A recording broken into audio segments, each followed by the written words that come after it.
Bom dia, meus amados irmãos, bom dia, famílias eleitas, famílias da fé. Bom dia, irmão Jefter. Prazer para nós, irmão Jefter, estarmos aqui mais uma vez, transmitindo, compartilhando as grandes bênçãos predestinadas de Deus para nós neste dia, com todas as famílias que compõem a igreja aqui nessa cidade e outras cidades, onde quer que este canal é acessado todos os dias, neste pão diário, neste momento com Deus, ou nestes momentos com Deus, juntos ouvindo a voz do bom pastor. Vamos nos assentar, vamos ler a Bíblia, vamos louvar o Senhor, vamos meditar um pouquinho sua palavra, e aí podemos dizer: com Deus eu começo, com Deus eu termino. Se Deus me ajudar, tudo será fácil. Bom dia, irmã Rízia e Ludmila, que participam desse culto doméstico nesta manhã, com o hino, irmão Jefter, Que amor é esse? Vamos ser muito abençoados com este momento de louvor. Que amor é esse, né? Esse amor que nos proveu tudo quanto nós precisamos aqui, tanto no sentido material, quanto no sentido espiritual. O amor de Deus proveu esta mensagem para a noiva de Jesus Cristo, através da qual esta igreja noiva será arrebatada, será trasladada, subirá na vinda do Senhor. Que amor é esse?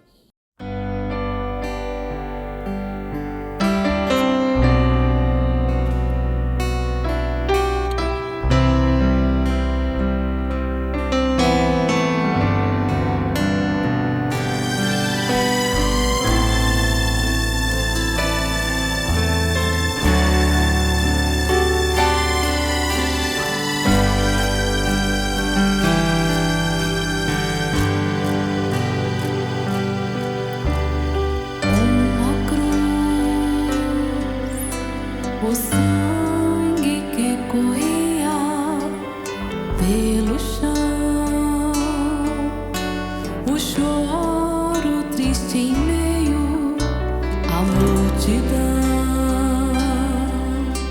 de muitos que se desesperavam. Uma dor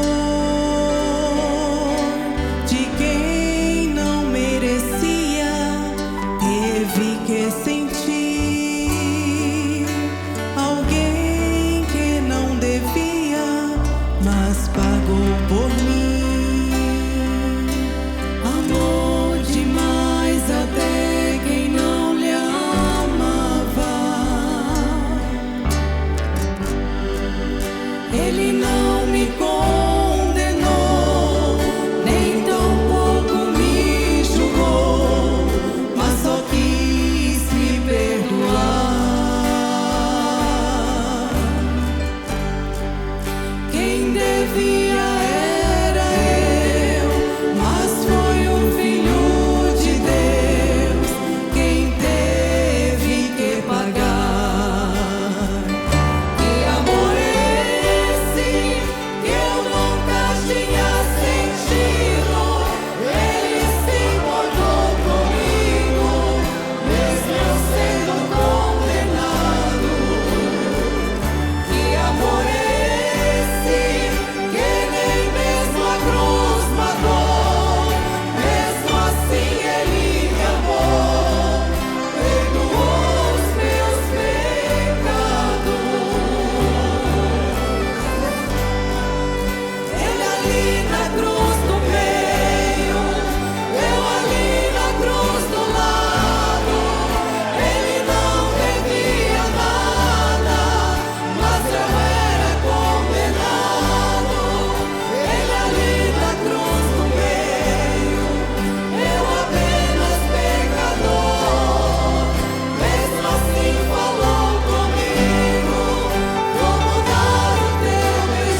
Amém, minhas filhas. Deus vos abençoe ricamente. Pois a irmã Rízia e irmã Ludmila, não podemos deixar de falar do que temos visto e ouvido. Não podemos deixar de falar desse tão grande amor de Deus. Respondendo, porém, Pedro e João lhes disseram: julgai vós se é justo. Julgai vós se é justo diante de Deus, ouvir-vos antes a vós do que a Deus. Porque não podemos deixar de falar do que temos visto e ouvido. Entre centenas de sermões que o mensageiro, o profeta do Senhor para este tempo pregou, temos um intitulado O Testemunho da Verdadeira Testemunha, tomando vários personagens da Bíblia Sagrada, pegando testemunho desses personagens, das verdadeiras testemunhas. E entre muitos homens, pregadores, pastores, homens de Deus, pregadores desta mensagem nos Estados Unidos, onde está o berço, da mensagem precursora da segunda vinda do Senhor, temos muitos testemunhos do irmão Pierre Green, que foi pastor em Tucson, no Arizona, e teve uma convivência muito próxima, pessoal. Ele tinha 16 anos de idade quando esteve no primeiro culto, na primeira reunião, composta de mais ou menos 11 mil pessoas. Foi ali onde ele conheceu esse profeta, quando ele assistiu esse culto no Coliseu Sam Houston, Texas, num auditório bem grande, milhares de pessoas, cerca de 11 mil pessoas, e ali ele viu muitos milagres que o impressionou muito. Milagres que só aconteceram no ministério de Jesus mesmo. E ele viu uma criança sem pés, ele viu os pés daquela criança sendo formados, criados exatamente quando o profeta orava por aquele menino. Durante a oração, ele ficou surpreso e a multidão toda ficou surpresa quando o irmão Branham desceu a criança de seus braços. Ele não tinha os pés, estava calçado com meias, mas não tinha os pés. E quando o profeta colocou ele no chão, todo mundo ofegou, todo mundo assustou. Mas o irmão Pierre Green, que estava bem próximo, viu os pés sendo formados naquele exato momento. 2 pezinhos perfeitos. E ele disse, sempre que eu vejo os pezinhos de uma criança, eu me lembro daquilo. E foi maravilhoso. E ele durante muitos anos, testemunhou, viu muitos milagres. Mas ele faz um comentário muito interessante, dizendo assim: tenho tido o privilégio de viajar por 135 países.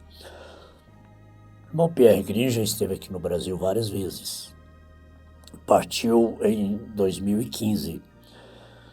Ele veio várias vezes nos nossos encontros. O ouvimos pessoalmente. E partiu com mais ou menos 82 anos de idade, cerca de 82 anos de idade, e deixou muitos testemunhos escritos, registrados, do que ele viu e ouviu. E ele mencionou essa escritura, porque não podemos deixar de falar do que temos visto e ouvido. Então, tenho tido o privilégio de viajar por 135 países. Voei quase 3 milhões de milhas e dei 40 anos de minha vida com um propósito: ser uma testemunha fiel do que vi e ouvi. Se você quer minha comissão, está em Atos 4:20, onde lemos. Ele diz: não sou um grande pregador de mistério ou um mestre. Meu ministério consiste das experiências pessoais e testemunhos que eu tenho e do privilégio de ter estado com o profeta de Deus. Ele diz: o irmão Branham era um homem. Ele era um homem exatamente como Elias. Ele era um homem, ele foi um filho adotado de Deus, como a Bíblia refere a isso, que era amado por Deus, em quem Deus tinha confiança, e um exemplo para todos nós. Um exemplo para todos nós, exemplo de conduta moral, em todos os sentidos, conduta familiar, conduta nos relacionamentos com as pessoas, com as famílias, conduta na oração. Foi um homem de oração. E esta mensagem custou um preço muito alto para ele. Ele não pediu para ser profeta, ele não pediu para pregar essa mensagem. Mas desde o seu nascimento, aquela luz que baixou ali em seu berço o acompanhou durante toda a sua vida, aquela coluna de fogo. E aos 7 anos de idade, ele, trabalhando com seu pai, carregando água para o seu pai, que fabricava bebida, fabricava uísque, não era um cristão. Só que mais tarde ele se converteu e foi batizado. O profeta do Senhor o batizou no nome de Jesus Cristo, ele foi salvo. E um dia ele estava entre um riacho onde pegava água, indo para a sua casa, aconteceu um redemoinho na copa de uma árvore, o que o assustou muito. Não estava ventando, não era dia de vento, de ventania, né? E daquela árvore ele ouviu uma voz dizendo: nunca fumes, nunca bebas, nunca contamine o teu corpo, porque há uma obra para ti quando tiver mais idade. Ele saiu correndo desesperado para sua mãe. Mais ou menos aos 14 anos de idade, ele estava em um barco, uma canoa, com seu pai e outros companheiros de seu pai, numa pescaria. E ele aos 14 anos de idade, já tinha esse chamado de Deus. E eles começaram a beber dentro daquela canoa. Pegaram a garrafa de bebida e foi passando de um para o outro, até que chegou nele. Ele disse: obrigado, eu não bebo. E caíram na risada, porque ele era filho de um homem que bebia, que fabricava bebida. Então, eles disseram isso. Ele disse: eu não bebo. Eles riram e o pai dele, que não era um cristão até então, disse para os seus amigos: eu criei um marica. E aquilo feriu muito seu orgulho, né? De um jovem, de um homem. E ele pegou a garrafa e disse: eu vou mostrar para vocês quem é marica, né? Pegou a garrafa, determinado a beber. Quando ele pegou a garrafa, veio um ruído, uma voz muito forte disse de novo: nunca fumes, nunca beba, porque há uma obra para ti quando tiver maioridade. Ele saiu correndo, desesperado. Ele sofreu muito. E essa luz o acompanhou durante toda a sua vida, essa voz o acompanhou durante toda a sua vida. E durante toda a sua vida ele foi um exemplo para nós. Eu estou falando de um profeta mensageiro. Nós nunca o idolatramos, estamos dando testemunho. Quando damos testemunho de Jesus, nós não estamos idolatrando Jesus. Quando damos testemunho de Paulo, de Pedro, de Elias e os demais, nós não estamos idolatrando. Estamos dando testemunho do que Deus fez através destes homens, mensageiros, profetas, em toda a Bíblia Sagrada. Então, Deus tinha confiança e ele foi um exemplo para todos nós. Ele tinha, isso aqui nós já estudamos com a igreja, isso aqui impactou a igreja num culto de domingo, na última Santa Ceia. Foi muito impactante isso aqui. Isso é impactante para todos os cristãos desta mensagem no mundo todo. O que o irmão Pierre Green disse. Ele tinha caráter para lidar com a palavra falada. Por isso que a palavra falada funcionava.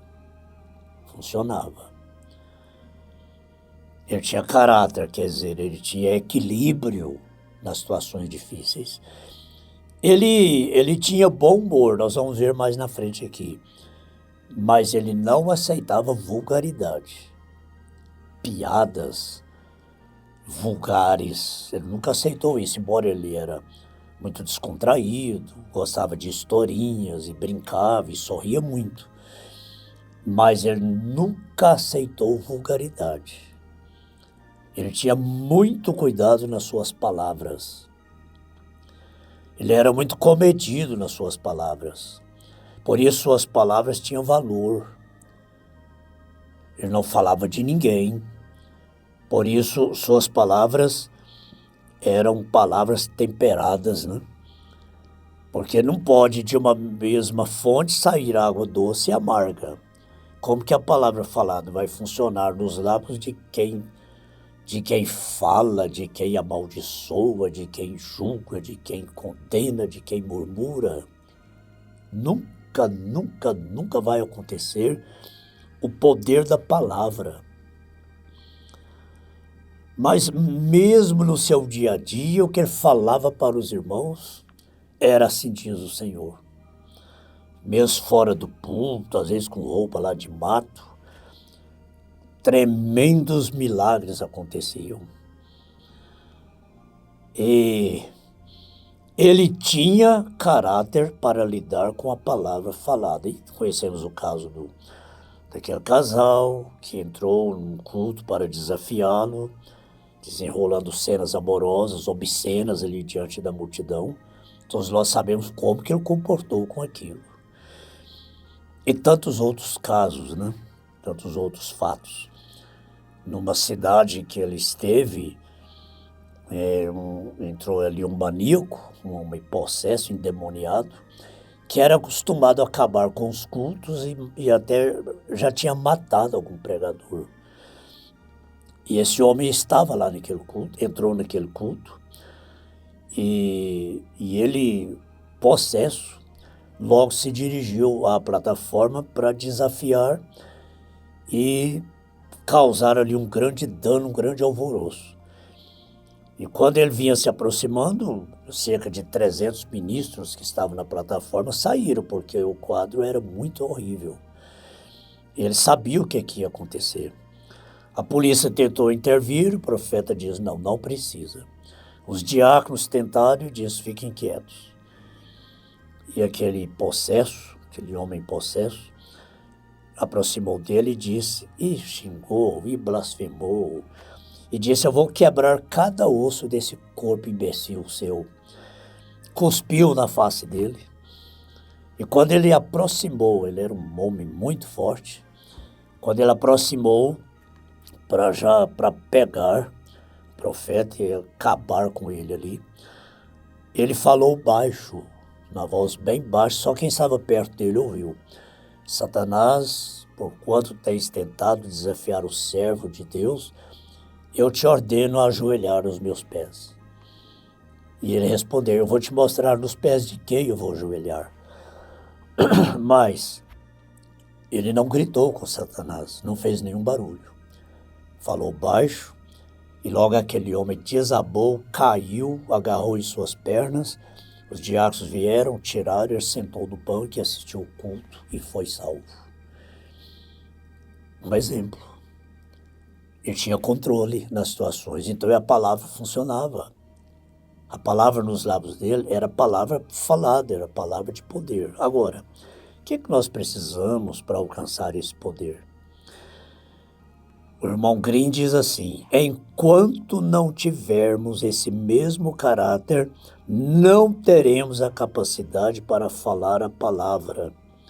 Porque sem esse caráter, alguns provavelmente iriam falar para o outro deixar de existir. Iriam usar essa palavra para desejar a morte, para pronunciar, sentenciar a morte de alguém porque falou da gente. Algumas pessoas dizem que não há diferença entre Jesus e esse profeta, mas Jesus nasceu de uma virgem. O irmão Branham não nasceu de uma virgem.